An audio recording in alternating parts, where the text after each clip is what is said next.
If you want to be successful in Halo Wars 2, you're going to need to understand the golden triangle that makes up the combat system in real-time strategy games. We'll discuss the Halo Wars 2 golden triangle in depth, as well as offer some advice to help you make sure you're using it to your advantage. Those who haven't spent a lot of time in RTS games might not fully understand the idea of the golden triangle. Basically, this concept acts as a rock-paper-scissors system within the game. One unit type does well against another, then that second unit type is strong against the third, and so on and so forth.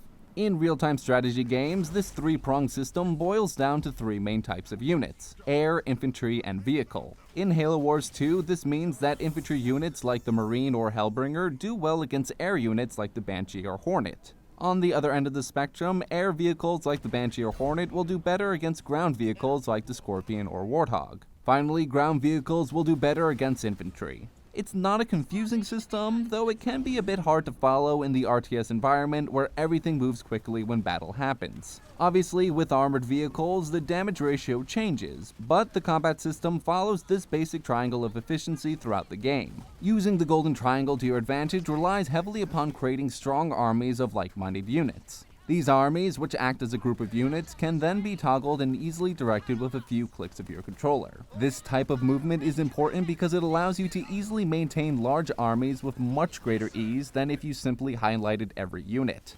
While you could simply create groups that are broken down into each unit type, this isn't a very good way to combat the golden triangle. Instead, you should group units from each unit type together, allowing each of your armies a chance at fighting against the enemy. This means that each of your groups will be able to take on air, ground, or infantry units without having to worry about being overrun. You'll need to refresh your troops at some point, but it's a much better situation than simply having to make your armies of Marines run halfway across the map because you saw a couple of Banshees heading your way. That being said, you shouldn't focus your entire war effort around the golden triangle. While it is important to remember the triangle, it isn't always going to mean the difference between life or death in a fight. Sometimes your army will be able to take down a group that it's weak against. Other times it won't. The beauty of RTS games is in learning how to tell the difference between a fight that you can win and a fight that you've already lost.